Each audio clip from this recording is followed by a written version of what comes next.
नमस्कार, मी श्रीकांत उमरीकर. आपण पाहतात ॲनलायझर. लाईक करा, शेअर करा, सबस्क्राईब करा.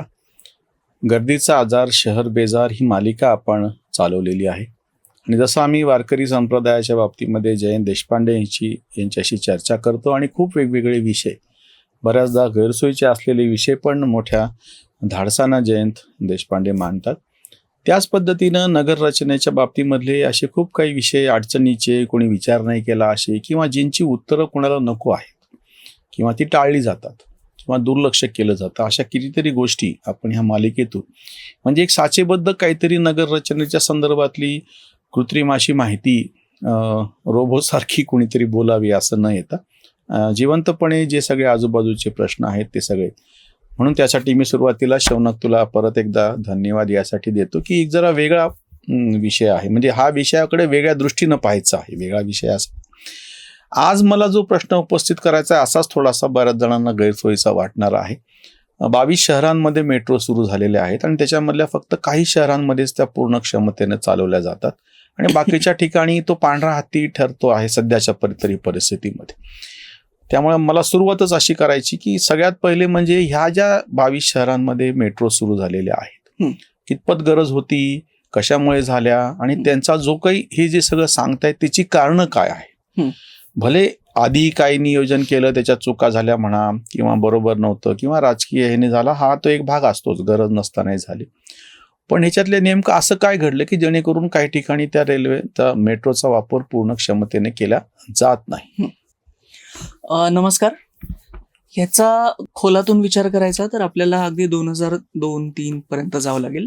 भारत सरकारने जवाहरलाल नेहरू नागरी पुनरुत्थान योजना सुरू केली. तिचा मूळ उद्देश असा होता की तोपर्यंत बऱ्यापैकी भारतीय शहरांवर खूप ताण वाढायला लागलेला होता.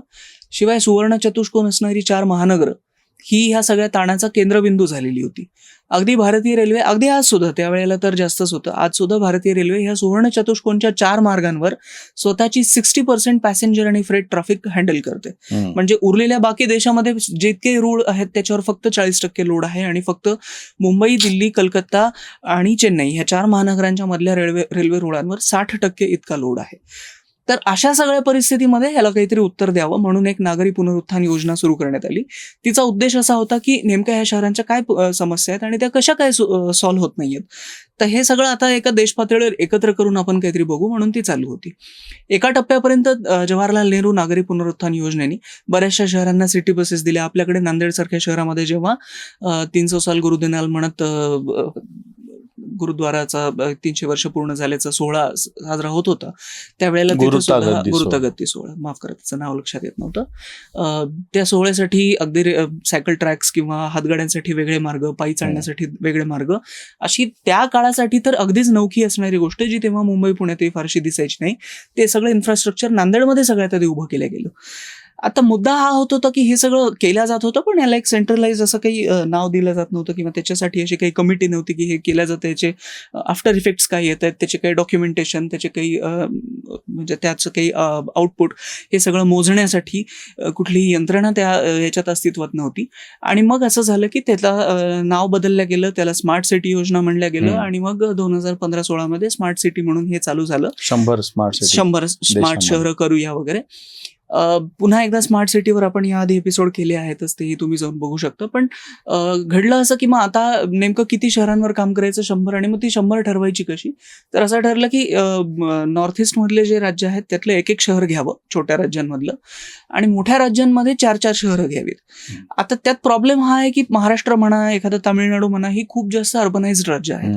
म्हणजे देशाच्या पातळीला आपण म्हणतो की 70% लोकसंख्या खेड्यात राहते. अर्थात ती आता 70% राहतच नाही, येणाऱ्या जनगणनेमध्ये ते सगळं नक्कीच बाहेर पडेल.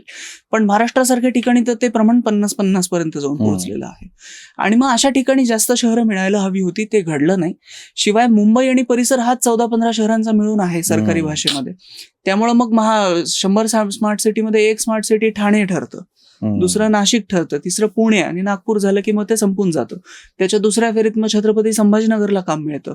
आणि मग त्यावेळी काय होतं की ठाणे आणि भोपाळ हे कुठंतरी एका पातळीवर मोजले जायला लागतात, किंवा अंधेरी आणि इम्फाळ हे एका पातळीवर मोजले जायला लागतात. दोघांनाही सरकार 100 करोड रुपये देणार आणि म्हणणार की आता तुम्ही काहीतरी करा. बरं ठीक आहे, त्यातही एक लिटमस टेस्ट झाली आणि असं निष्कर्षात आलं की 70-80% शहरांनी ही सगळे पैसे जास्तीत जास्त करून स्वतःच्या पब्लिक ट्रान्सपोर्टला डेव्हलप करण्यासाठीच वापरले. त्यातून हा आउटपुट काढलं गेलं, हे आउटपुट की आता पब्लिक ट्रान्सपोर्टची जास्त गरज आहे शहरांना असं दिसतंय, तर आता त्यावर आपण वेगळं काहीतरी ठोस काम करूया. आणि मग तोपर्यंतसाठी मेट्रो निर्माण करण्यासाठी जे नियम होते की शहराची लोकसंख्या 40 लाखापेक्षा जास्त असायला पाहिजे, शहराच्या अस्तित्वात असलेल्या पब्लिक ट्रान्सपोर्टला 50% जास्त लोकांनी वापरात घेतलेलं पाहिजे, आणि त्याची ॲव्हरेज रायडरशिप म्हणजे ॲव्हरेज फेऱ्या जनता कुठून बसते आणि कुठे उतरते हे 10 किलोमीटरपेक्षा जास्त पाहिजे. अगदी जवळच जात येत असेल तर ते मेट्रोचा उपयोग राहत नाही. तर अशा सगळे 3 निकषांमध्ये बसणाऱ्या शहरांना मेट्रो देणं हे चालू झालं. आणि थोड्याच अवधीमध्ये हे लक्षात आलं की तुम्ही पूर्ण राज्यामध्ये एखाद दुसऱ्या ठिकाणी जरी नवीन मेट्रोचं काम सुरू केलं तर त्याचा परिणाम अगदी त्या 2-4 जिल्हे पलीकडच्या खेड्यात सुद्धा तुम्हाला बघायला मिळतो. हा राजकीय प्रॉफिट जिथं लक्षात आला तिथं या मेट्रोचं बांधकाम हे फक्त आणि फक्त शहरांच्या डेव्हलपमेंटसाठी न राहता त्याच्या राजकीय फायद्यासाठी सुद्धा सुरू झालं. आणि म्हणून जिथून 400 किलोमीटरचे असे जर सर्कल्स मारले तर तुम्हाला आज भारतभरामध्ये 22 शहरांमध्ये मेट्रो नेटवर्क ऍक्टिव्ह दिसतं. आता त्यामध्ये आग्र्यासारखं सुद्धा शहर आहे, त्यामध्ये भोपाळसारखं सुद्धा शहर आहे, इंदोरला सुद्धा मेट्रो चालते, ते कोचीला तर 3-4 प्रकारची मेट्रो चालते, वॉटर बेस्ड मेट्रो चालते, वरून ओव्हरहेड मेट्रो चालते. बरं, भारतासारख्या ठिकाणी काय घडतं की जगभरामध्ये मेट्रोला तिची म्हणून स्वतःची मालकीची जमीन असते, तिथे तिचे म्हणून काही स्थानकं असतात. त्या स्थानकांच्या आतमध्ये तुम्ही गाड्या पार्क करू शकता तुमच्या, तिथे तुम्ही टॅक्सी किंवा रिक्षा आपल्याकडे आपण म्हणू शकतो त्यांचे स्टँड्स बनवू शकता.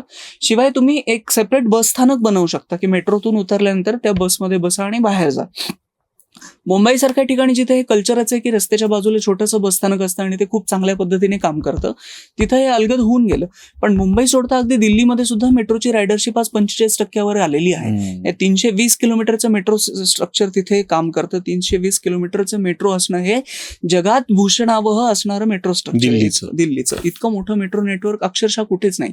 मुंबईचं लोकल सहित लोकलला सुद्धा एक प्रकारे ती सुद्धा मेट्रोचं ते सगळं गृहीत धरलं तर कुठेतरी ते कॅल्क्युलेशन 450 किलोमीटर्स पर्यंत जातं. म्हणजे एक रांग लावली तर ते मुंबई ते नांदेड सरळ रेल्वे रूळ तयार होईल, इतकं भयंकर मोठं ते मेट्रो स्ट्रक्चर आहे. असं असून सुद्धा हे सगळं का होत नाही? तर याचा जेव्हा खोलात जाऊन विचार केला गेला तर मेट्रो अगदी वेळच्या वेळी चालतायत, तिथं फ्रिक्वेंटली मेट्रो येत आहेत, म्हणजे फ्रिक्वेन्सीचा प्रश्न नाही, वेळेचा प्रश्न नाही आहे, तिच्या स्पीड्स प्रॉपर आहेत, आतमध्ये स्वच्छता आहे, सगळं आहे. मग ह्याला रायडरशिप का नाही मिळत? तर मुद्दे 2-3 हे लक्षात आले की लास्ट माईल कनेक्टिव्हिटीचा ॲब्सेन्स आहे. म्हणजे मी माझ्या घरून निघून त्या मेट्रो स्थानकापर्यंत कसं जायचं, आणि त्या स्थानकापासून माझ्या ऑफिसपर्यंत जर मी पायी जायला लागलो 1.5-2 किलोमीटर तर मी घामाने निथळलेल्या परिस्थितीमध्ये दिवसभर काम कसं करणार आहे? शिवाय मेट्रोची अफोर्डेबिलिटी खूप कमी आहे. म्हणजे मेट्रो कुठेतरी 80-100 रुपये वगैरे पर्यंत तिकीट लावतं आणि आपल्याकडे हे तिकीट अफोर्ड करण्याची क्षमता मध्यम वर्ग आणि उच्च मध्यम वर्गाची आहे. त्यामुळे ज्या मासेससाठी मेट्रोने काम करायला पाहिजे होतं ते मासेसला ती मेट्रो अफोर्डेबलच नाहीये.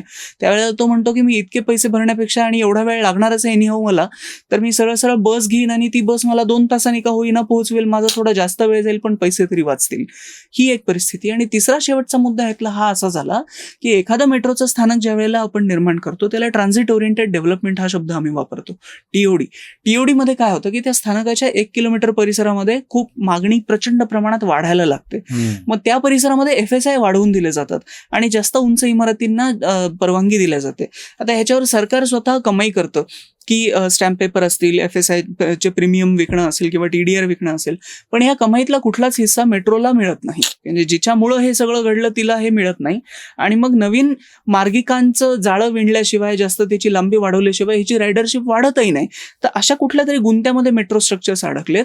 गोल फिरून हे सगळं कुठे जातं? तर 2-3 एपिसोड आधीपासून आपण जे म्हणतोय की शहरांमध्ये 17-18 वेगळे कॉर्पोरेशन्स काम करतायत आज. म्हणजे एक महापालिका हद्द असली तरी तिच्यामध्ये सिडको, हडको, म्हाडा, त्याच्यानंतर हे metro rail organisation, MSRDA, MMRDA, Aurangabad सारख्या ठिकाणी AMRDA, कुठेतरी MIDC, कुठेतरी DMIC, अशा सगळी यादी काढली तर 17-18 ऑर्गनायझेशन्स काम करतायत.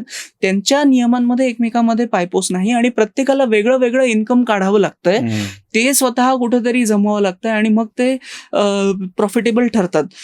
ह्याच्या अगेन्स्ट जर परदेशातली परिस्थिती पाहिली तर तो जो महापौर असतो तो महापौर त्या शहरातल्या सगळ्या ऍक्टिव्हिटीजसाठी तोच जबाबदारही असतो आणि रिस्पॉन्सिबल, म्हणजे त्याच्या हातात ते अधिकारही असतात आणि त्याच्या जबाबदेही सुद्धा त्याचीच असते.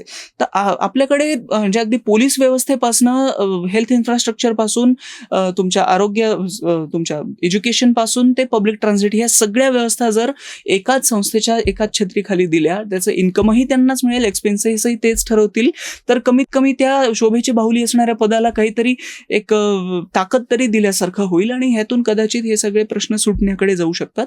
असा एक त्यातला मार्ग इथे मांडता येऊ शकतो. आता मला थोडंसं मी स्पेसिफिक करतो, बाकीच्या प्रश्नावरती आपण एरवी चर्चा करतो, आज मेट्रोची चर्चा करतोय म्हणून. आता मला एक जो टप्पा दुसरा आणि नंतर मग आपण शेवटचा पर्याय म्हणून बोलू. आता मग हे सुधारायचंय आपल्याला, एक्झिस्टिंग ज्या मेट्रोचे प्रश्न सोडवायचे, नवीन शहरातलं नंतर बघूयात आपण. तर मग काय काय करता येऊ शकेल? जसं बोलण्यातून आता तुझ्या समोर आलं होतं की तिथपर्यंत जाण्याच्यासाठीच्या सोयी एक तर पाहिजे आहेत. दुसरी गोष्ट म्हणजे मेट्रोना त्यांच्या जागा जर असतील तर त्याच्यातून काही त्यांना उत्पन्न. तर अशा दृष्टीनं 1-2-3 मला असे ठोस असे काही हे सांगा की जेणेकरून आताचे सध्याचे जे मेट्रो स्ट्रक्चर ज्यांचं युटिलायझेशन कमी आहे त्यासाठी काय करता येऊ शकेल? सगळ्यात पहिला मुद्दा म्हणजे भारतीय जनमानसामध्ये मतं मिळत आहेत म्हणून ते 100% रिफ्लेक्ट होतच आहे. मेट्रोचं एवढं अट्रॅक्शन असण्याचं खरं तर काही कारणच नाहीये. ती फक्त एका जागेवरून दुसऱ्या जागेवर घेऊन जाणारी 3-4 बसेसची एकत्र जोडलेली ट्रॉलीच आहे. पण मेट्रो आपल्या शहराला असली म्हणजे आपलं शहर काहीतरी खूप मोठा असा जो एक समज निर्माण झालेला आहे. त्यामुळे आपण BRT सारख्या व्यवस्था किंवा एलिव्हेटेड BRT ज्याला म्हणतात, ज्याला नाशिकमध्ये निओ मेट्रो म्हणून संकल्पना नव्याने आणल्यासारखं दाखवलं गेलं. तर ह्याच्यामध्ये काय होतं की कुठेतरी एक उड्डाणपूल सुरू होतो, त्यावर फक्त बसेसलाच एंट्री असते आणि त्याचे स्टॉप्स दर काही अंतराने असतात. पण सगळ्यात महत्वाचा मुद्दा काय, ज्या वेळेला त्या उड्डाणपुलावरून एकदम शेवटच्या टोकाला ती बस खाली उतरते तर ती अक्षरशः शहरात कुठेही वापरता येते. दुसरं असं की वर असणारी एखादी बस खराब झाली, ती काही कारणाने थांबली, काही तांत्रिक अडचणी निर्माण झाल्या तर शहरातली कुठलीही बस आणून तिथे चालवता येते. आणि दुसरं, भारतीय मेट्रो इन्फ्रास्ट्रक्चरमध्ये सगळ्यात अवघड प्रश्न काय झाला की दर 5 वर्षांनी एकतर सरकार बदलतं, सरकार बदलला की स्वतःच्या मर्जीतल्या कंपन्यांना काम मिळतं.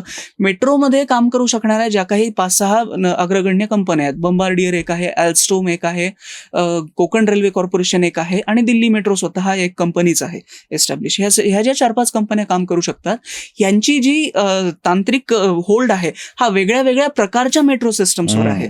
त्यांनी काय होतं, मेट्रोची लाईन क्रमांक 1 आणि लाईन क्रमांक 2 तुम्हाला आपापसात जोडता येत नाहीत. म्हणजे लाईन क्रमांक 1 वरची एखादी मेट्रोचा रेक जर आज खराब झाला असेल तर लाईन क्रमांक 2 वरचा मेट्रो रेक लाईन क्रमांक 1 वर जाऊ शकत नाही, कारण तिची वीज आत ओढण्याची टेक्निक वेगळी आहे, तिच्या डब्यांची लांबी रुंदी वेगळी आहे. त्यामुळे मग आपण हे वेगळं काहीतरी जाळं निर्माण करून युनिफॉर्मिटी आपण ठेवलेली नाही. जसं आपण ब्रॉडगेजचं आपल्याकडे झालं होतं त्या काळात 91-92 नंतर की युनिगेज सगळ्या पूर्ण भारतातच ब्रॉडगेज पाहिजे जेणेकरून एकच रेल्वे इकडे धावू शकेल. नितीन गडकरींनी एक खूखूप सुंदर संकल्पना ह्यावर मांडली होती की मेट्रो सुद्धा ब्रॉडगेजच ठेवा आणि मेट्रोचं सुद्धा वीज ओढण्याची जी प्रकार असतो, म्हणजे थर्ड रेल सिस्टम एक म्हणतात किंवा ओव्हरहेड वायरमधनं वीज ओढली जाते इंजिनसाठी, ती सुद्धा भारतीय रेल्वेप्रमाणेच ठेवा. मग शक्यता अशी पण निर्माण होते की समजा छत्रपती संभाजीनगरमध्ये मेट्रो रेल्वे अस्तित्वात आली आणि उद्या तुम्हाला असं वाटलं की कुठेतरी तो मेट्रोचा मार्ग नेऊन छत्रपती संभाजीनगरच्या रेल्वे स्टेशनलाच जोडायचा आहे, तर त्यातली एक मेट्रो तुमच्या त्या अस्तित्वात असलेल्या फलाटावरूनच निघेल, शहरभर फिरेल, जमलं तर पुन्हा भारतीय रेल्वेच्याच ट्रॅक्सवर जाईल आणि कुठेतरी जालन्यापर्यंत जाऊन येईल. तर हे सगळं करता येण्यासारखं आहे, पण याच्याकडे अक्षरशः दुर्लक्षच करायचं. सरकार बदललं की मर्जीतल्या कंपन्यांना काम देण्यासाठी म्हणून मग ऍटलिस्ट असा कुठला तरी एक DPR आपण म्हणतो की जेव्हा सरकारांना सगळ्यांना मिळून राजकीय पक्षांना एखादा निर्णय बदलला जाऊ नये हे अपेक्षित असतं तर कॅव्हेटमध्ये टाकला जातो.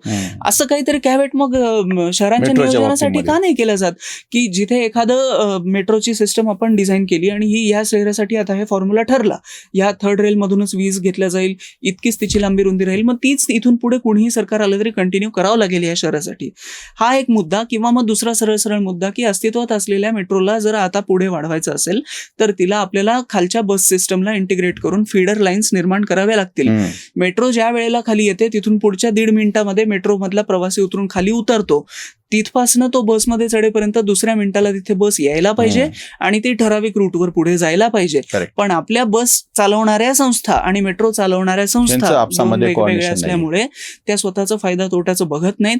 आणि बसेसला तर काय होतं, बरेचदा त्यांचे खूप ठराविकच रूट प्रॉफिटमध्ये असतात आणि त्यांना त्याला हात लावा वाटत नाही. छत्रपती संभाजीनगरमध्ये तर एवढा गमतीचा भाग झालेला आहे की बस चालते कुठून, बिडकीनपासून फुलंब्रीपर्यंत, म्हणजे ती अस्तित्वात असलेल्या एसटी नेटवर्कचाच फायदा उचलते, तिचा पैसा स्वतःकडे घेते आणि असं दाखवते की आम्ही प्रॉफिटेबल आहोत. पण ती ज्या भागामध्ये जायला पाहिजे शहराच्या आतमध्ये तिथे ती जातच नाही, कारण तिच्या बसेस इकडे धावण्यातच बिझी आहेत. असं काहीतरी ते सगळं एकत्र गुंतवून बसलं. शेवटचा मुद्दा मला विचारायचा आहे, आपण मेट्रो बाजूला ठेवूयात, मग आपल्याला सध्या ही 22 शहरही बाजूला ठेवूयात की ज्या 22 शहरांमध्ये आपण सध्या ती नीट चालते की नाही हाही मुद्दा वेगळा. आता उरलेली जी शहरं आहे 100 स्मार्ट सिटी आपण म्हणत आहोत, 78 शहरं अजून शिल्लक आहेत.